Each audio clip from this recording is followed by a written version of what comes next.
Zach, we are back, and we are talking moves to make as we creep ever closer to the NFL season. But we got a lot of offseason between now and then. We got some moves we got to figure out between now and then as well.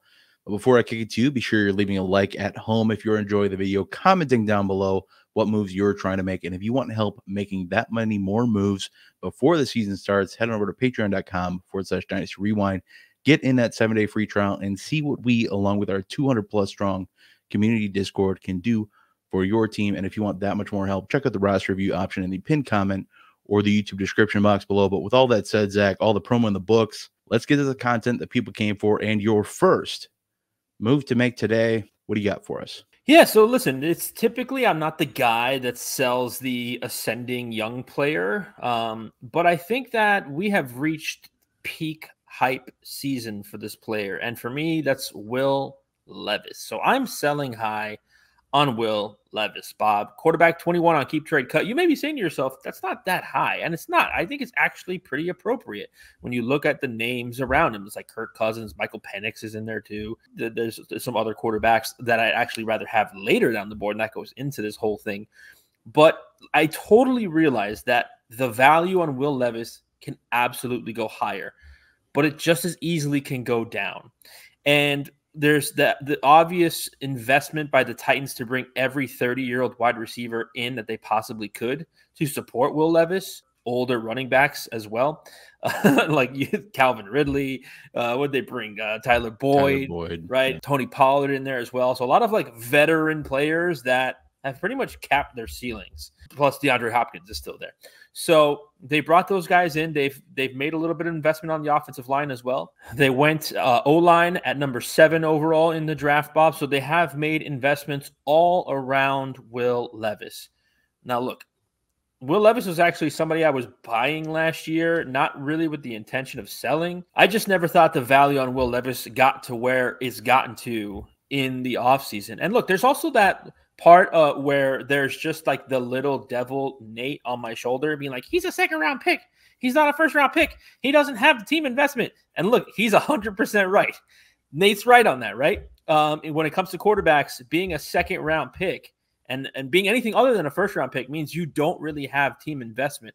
If things don't go incredibly right for Tennessee in a very, very crowded AFC quarterback talented conference, there's every opportunity that they could be looking at quarterback next year. Now, look, it's not the sexiest quarterback class, but that doesn't mean anything. All it means is that there's the opportunity for the Titans to look at quarterback next year. Like, things have to go very right. And look, there's every opportunity for Will Levis to be starting again next year. I just don't know. And so what I want to do here is capitalize on a player that I think his ceiling is not all that high. This isn't Amon-Ra St. Brown 2 years ago where I'm like, damn, that 6-game sample size that we saw where the Detroit offense literally revolved around him and succeeded around him. They're going to keep doing that. That didn't happen. There was one game where Will Levis succeeded, and then he fell right back down to earth. Mm-hmm. So there's really nothing bolstering his value other than the Titans doing offseason stuff. It's nothing he's done on the field. And so for that reason, I'm looking at what I can sell Will Levis for, what players around him can I get. I looked on Keep Trade Cut. The value for Bo Nix was right under Will Levis. I'd rather have Bo Nix just because he's a first-round pick. He's the 12th overall pick. He's Sean Payton's protege at this point. Trey Benson was there. I'd rather have Trey Benson than Will Levis at this point. And I don't even think Trey Benson's going to be a top 20 running back this season. But I think I just would rather have his production moving forward than what I think truly is Will Levis's ceiling moving forward. I know it's bonkers, but can I see Will Levis still being a starting solidified quarterback in 5 years? No. There's every realistic scenario where he's just a guy floating around the league. And so I want to sell. I want to sell Will Levis right now, Bob, while he's at this peak value in the offseason. So I did trade Will Levis during my rookie draft a couple of weeks ago, Bob, and it was a little complicated, so I'm going to try and trim the fat here for you. But I traded Will Levis and the 302 for a future first-round pick in 2025. It is a competitive team. And the 208, which I ended up drafting Ben Sinnott in a tight end premium league, I should add. So again, Will Levis and the 302. So I moved up from the 302 to the 208, drafted Ben Sinnott, and moved Will Levis and got a first-round pick next year. That is peak value, in my opinion. And this is, I was in a very comfortable situation with my quarterbacks. Will Levis was my QB4. So I was afforded that opportunity to move him, but I would call that very good value on a player that hasn't really done much in the NFL and doesn't have a whole lot of investment, like the little devil Nate is saying on my shoulder. Yeah, I'm 100% in agreement with you, Zach. I touched on this in a video with Noah a couple weeks back that I'm avoiding Will Levis, somebody I just don't want to invest in right now. And I mostly is because I think there's better options around him. Somebody like Bryce Young is valued similarly to Will Levis, and Bryce Young has also been built up around him, also has that, high investment of draft capital, the 1-1, obviously. Dave Canales coming to town, a guy we both like a lot as now a head coach, has done really well as an offensive coordinator as well. So I'm 100% in on this. I love that you brought up the point as well that he, while he had that great first game, everything after that was not as good. Was very subpar after that first string games. And I think what they've done while they've built around him, yes, they've given him, I think, just enough to see if he is their guy that they could build around long term. Because you look at the contracts of that team, you look at the players on that team, that whole offense, outside of the offensive line, they've actually done a nice job building that back up. Outside of the offensive line, that team is ready to be turned over in 2 to 3 years tops. Between wide receivers aging out and not having long-term contracts, the running backs not having long-term contracts, no tight end long-term contract either. That could be a totally different offense in 1 to 2 years, 2 to 3 years tops. So I think it's mostly about, hey, can we build around Levis going forward? Because now they're, like I said, giving him the pieces to see if he's the guy, but I don't think that's the case. I think the trade you made here was really nice. Basically, moving up a nice chunk of spots, getting Benson at ultimately, in my opinion, at a value in a tight end premium at the 208. But Will Levis for a 25 first is about his value, I think. The fact that you're able to do that, move up, get Benson at a value already in the draft. Love that move. Some of the deals I'm seeing for Will Levis, DeAndre Swift, 2025 first. Marquise Brown, don't love that as much. Bryce Young, like that a lot. Will Levis plus a 25 second for Travis Etienne in a super flex league. Love that value, especially if, like in your case, he was your fourth quarterback. Even if he's your third quarterback and you have a very good starting 2 quarterbacks, I'm pretty happy making that deal as well if I'm competitive as well. So I'm 100% with you on this one, Zach. Selling Will Levis any chance I can. I believe I was able to sell him for a first round pick during the season last year in 2025 as well. So it wasn't as exciting as selling it for a next year 24 first, but I was just happy to move off the guy because I do not have long-term aspirations for him either. The lack of draft capital, the questionable college production and skill set coming out of college in general, being an older prospect and still being pretty raw as a prospect, which is what likely led to him sliding out of the first. All these things make him a no-no for me and a sell high for me. But Zach, while you are selling high on Will Levis, I'm going to advocate to stop selling TJ Hockenson and start buying someone else we'll get to in a minute.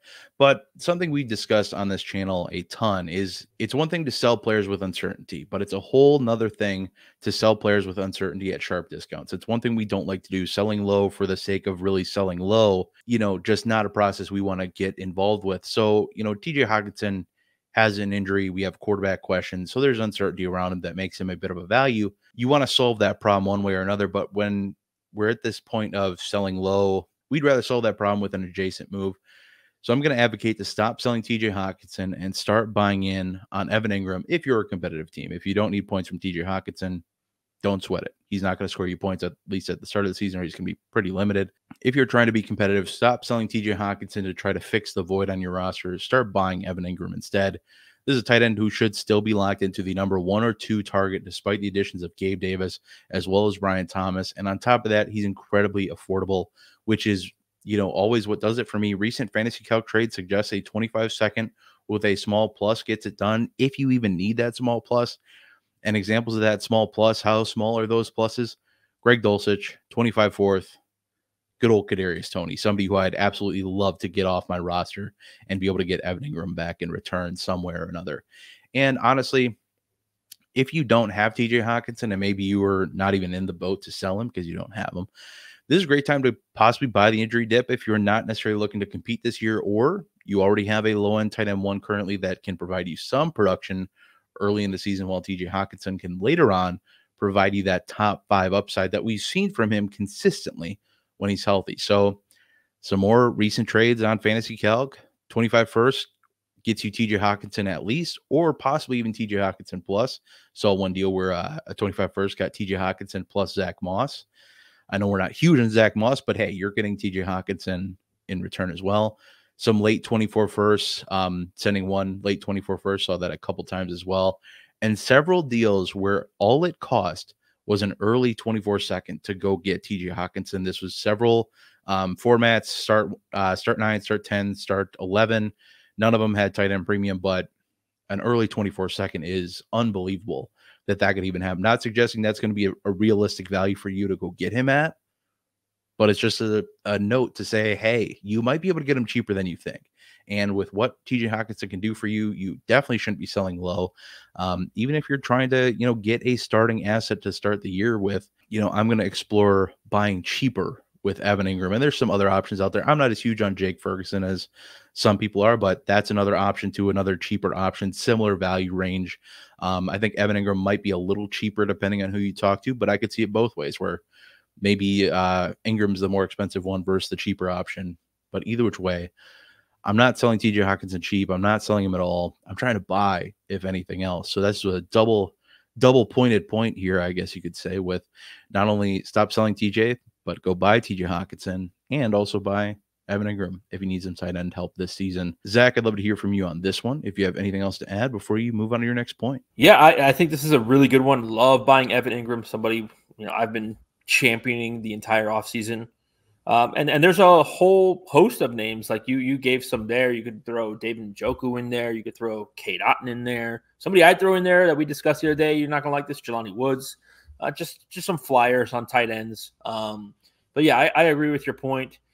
TJ Hockenson is somebody that, for me, I'm not necessarily buying. I think that price dip is just about over. So if I haven't bought now, I don't know if I want to do it at this point. Some of the points I've made the last few weeks is it's going to start getting expensive to buy players again. And I think that's where we're at with TJ Hockenson is it's a little bit too pricey but depending on what you can get TJ Hockenson for, I'd be back in. But I'm very much in a stalemate situation with TJ Hockenson one way or the other. I feel like if I were to sell TJ Hockenson, I wouldn't get appropriate value. And if I were to buy TJ Hockenson, I would be buying as if he was playing week 1. And I think that's probably the right thing to do, because if I was selling TJ Hockenson, I would not be selling him at some kind of a discount. Yeah, so I'm kind of more in a holding pattern with TJ Hockenson, but I love the other point of buy someone else to kind of hold you over if you have TJ Hockenson in places. And I'm always a big, like, hey, have 2 or 3 tight ends kind of a player. I think in our Rewinders League, I do have Hockenson and I have Ferguson. And I drafted Sanat. I jumped all the way up in front of you in the second round to draft Sanat because I knew my league mate. So, but definitely get in on another tight end one way or the other, whether it's an Evan Ingram, whether it's a David Njoku. Make sure you have a backup plan to help you score some points. I can't fault you there one bit. And the plan, like you said, get some points in your lineup. Don't sell TJ Hockenson to do it. That's the Cliff Notes version, I would say, right there. And we laid out some tight ends you could go get at pretty cheap costs. Zach, speaking of cheap costs, you got some great points here up ahead. Love this talking point. Why don't you dive on in to your next move to make? Yeah, as we just discussed, it's point scoring season, right? And obviously, I know we don't have to set a lineup for a few months, but if you want to buy points, you want to buy players now, it is a little bit more expensive. So what I'm looking to do now is a little bit of projection.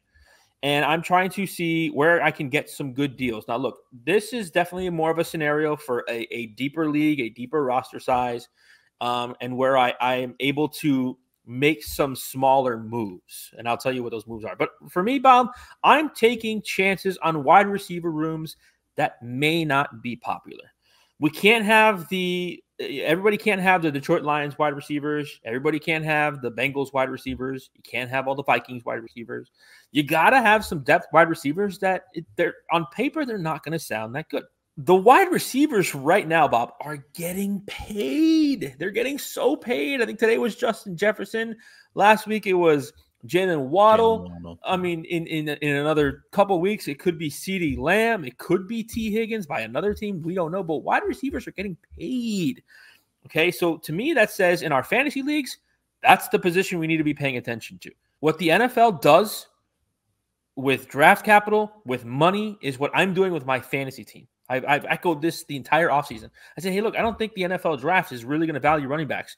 So I'm not going to value these running backs. Same thing with wide receivers. So where can I get ahead on some wide receivers? Now, look, we may not find an Amon-Ra St. Brown this way. We may not find a Jamar Chase this way. But, you know, can we find a Nico Collins this way? Because Nico Collins last year was so cheap. He was so affordable. Same thing with Tank Dell. And that's my point here is when you project out, what team's wide receiver room is a room that you can buy a player on right now cheaply that doesn't hurt you in the long run, that could potentially turn out to be a big-time winner. Last year, no one saw the Texans wide receiver room coming on like it did. Nobody did. Nobody did. Don't let your friend John at the water cooler, they may have liked Tank Dell in the draft, but nobody saw him he was like a top 10 wide receiver before his injury. And every year, Bob, there's one or two offenses that surprise you.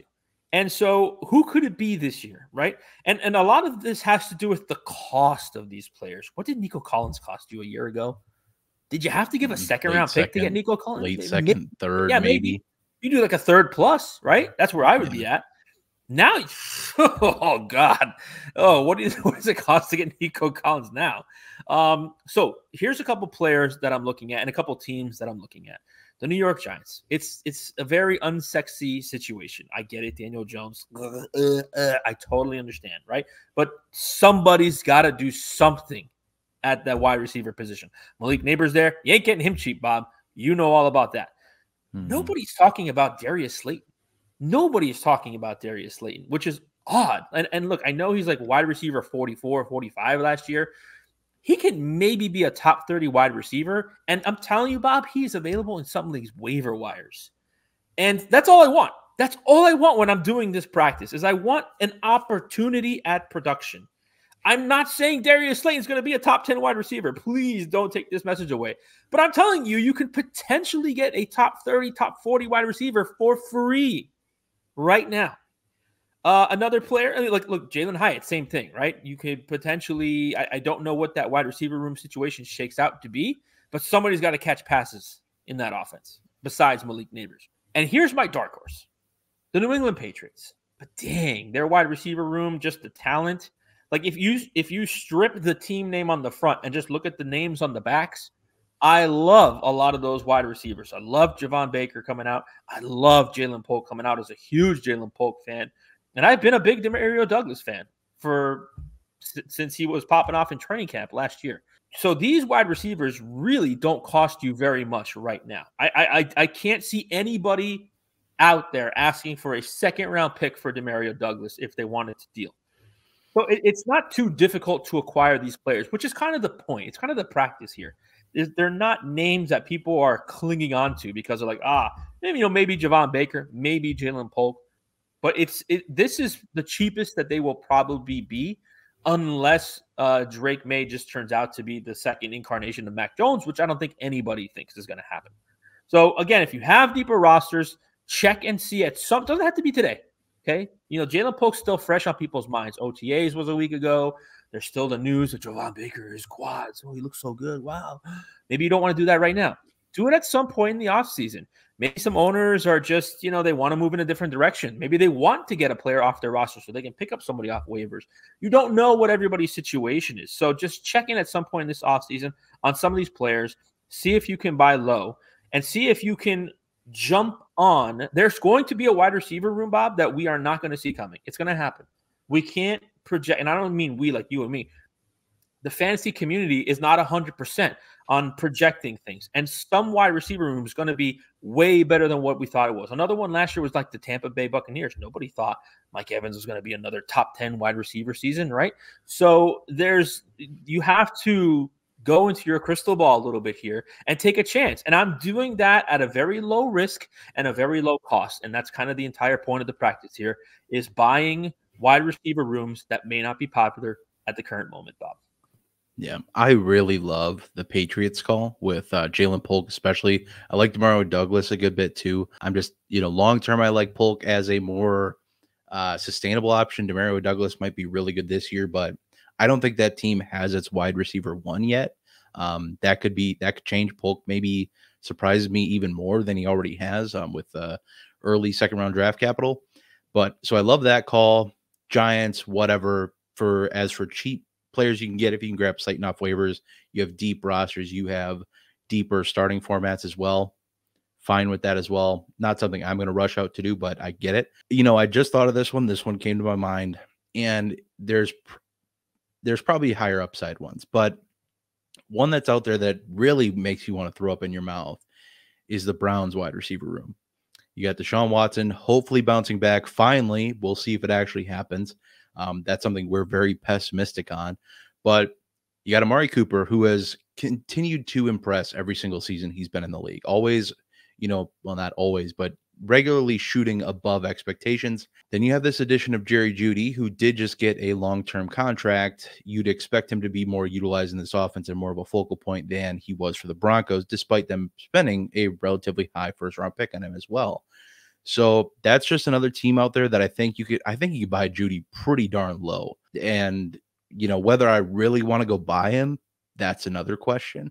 But I think you can buy him pretty low. I think the cost to get in on that deal is pretty low. You can probably get him in on another deal that you're already working on for a pretty cheap cost. Maybe you send a third.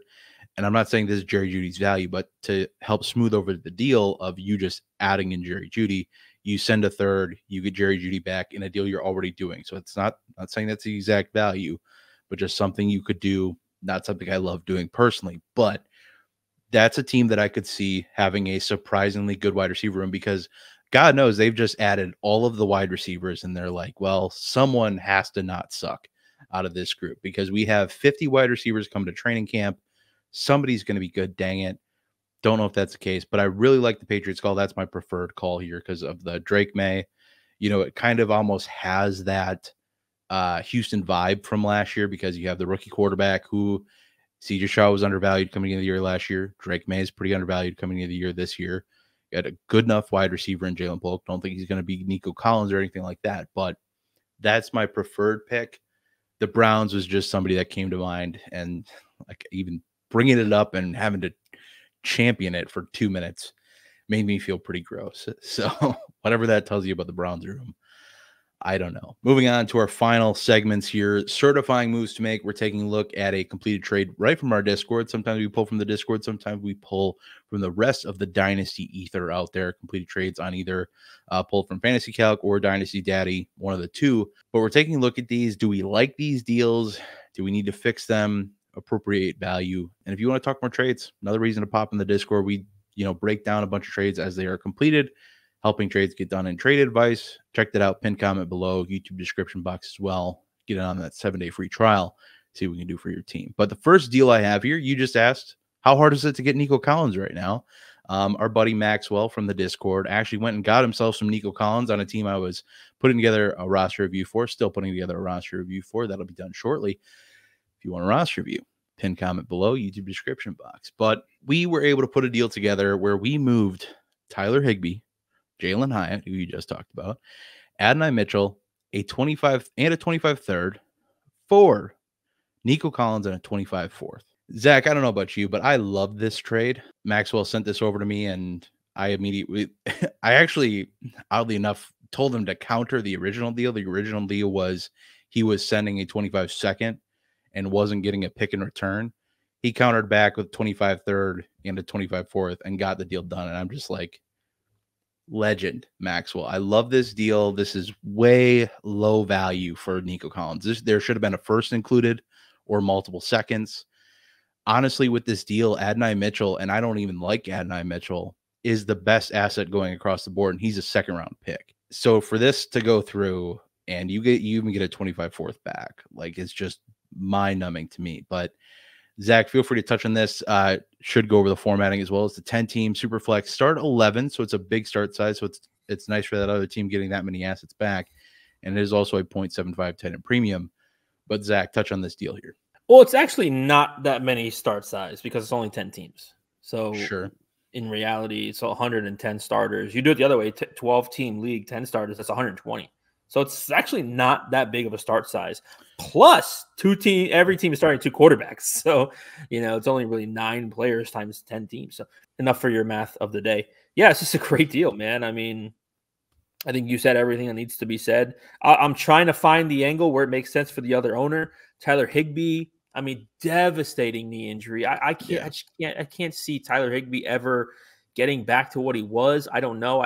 This total projection, I have no insight into that. But the knee injury was so devastating. It was so late in the season. I think it was in the playoffs. It wasn't. It was in the Detroit game. Yeah, right. It was so bad. It looked terrible. I mean, you knew it right away. Like, that's an ACL. Maybe that's the justification for it. You're getting Adonai Mitchell.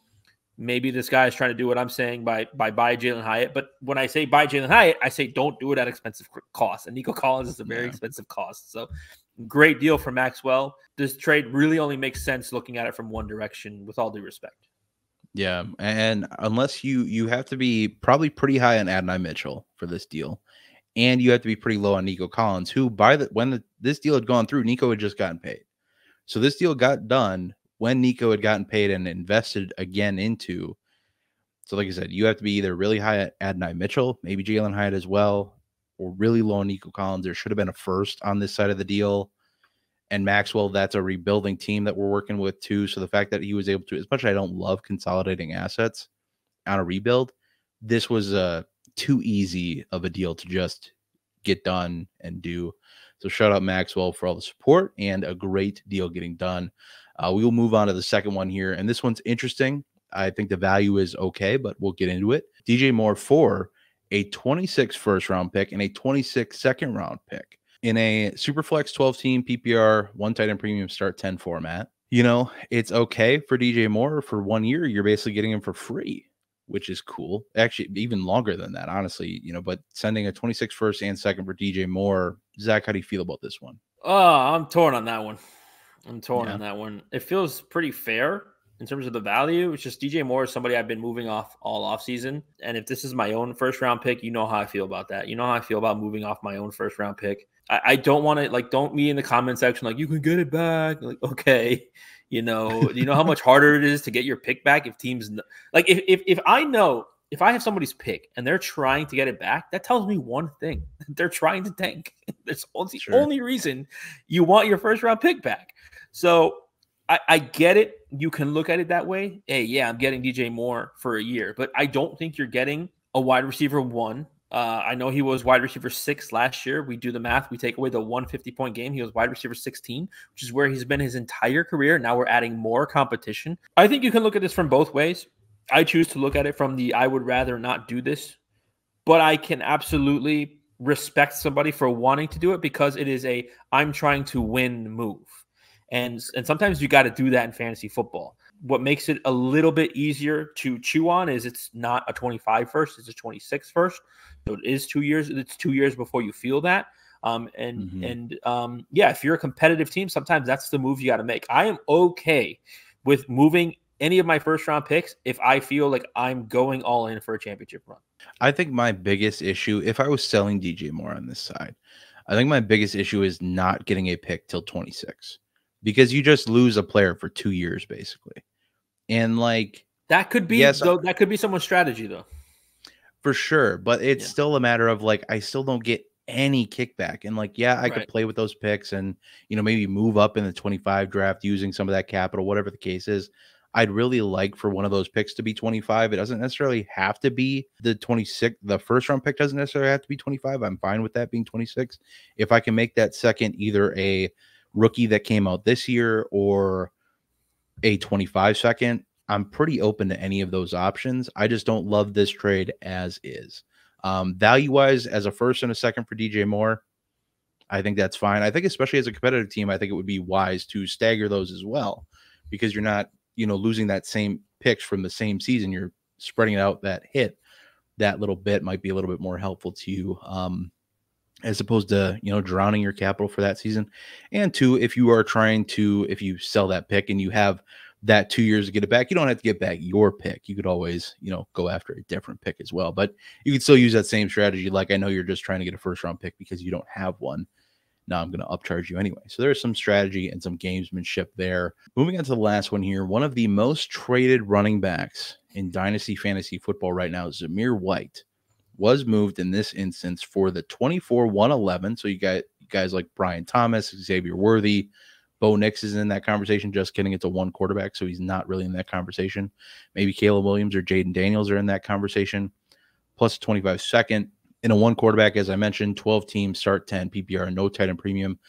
Zach, I feel like Zamir White is one of the biggest traps right now, and I certainly would not be sending 2 picks for him, one of which being albeit a late first and a second. I would not do this. The most I'd consider if I was sending 2 picks is like a late 24 second, so I know where that pick is, and a 25 third.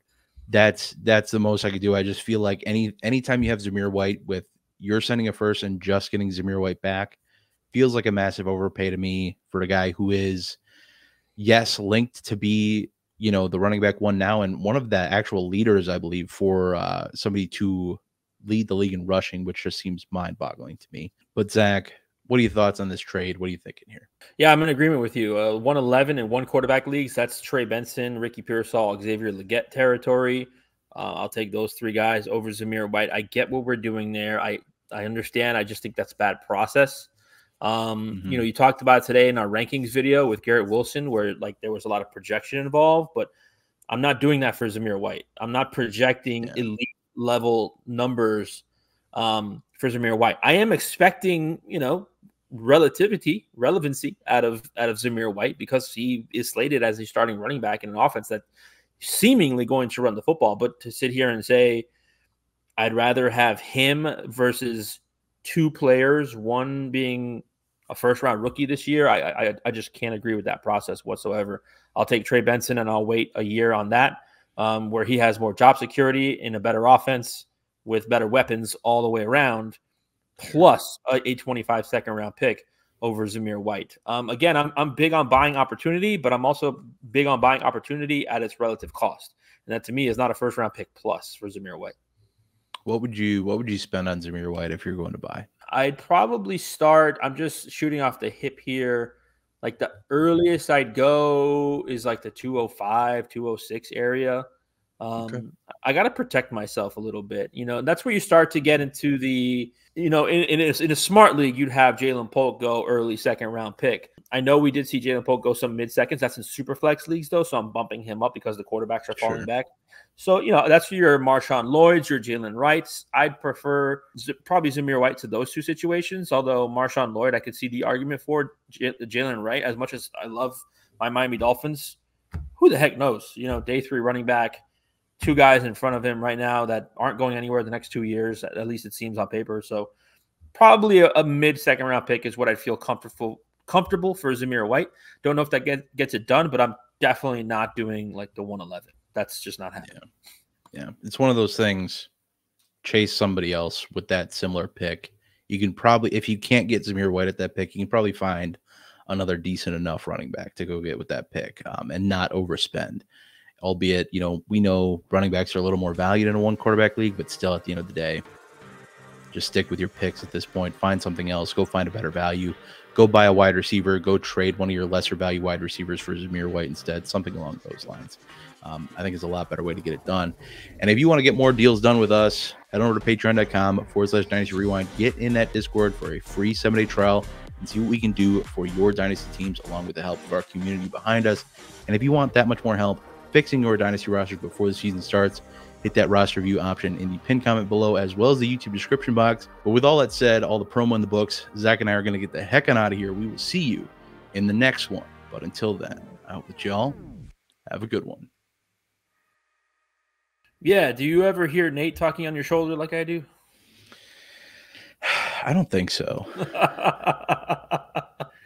Just me in that voice too? I think just you and that voice was criminal, Zach. That's hilarious. It's usually about Kyron Williams when he's in that voice. So sure, fair enough.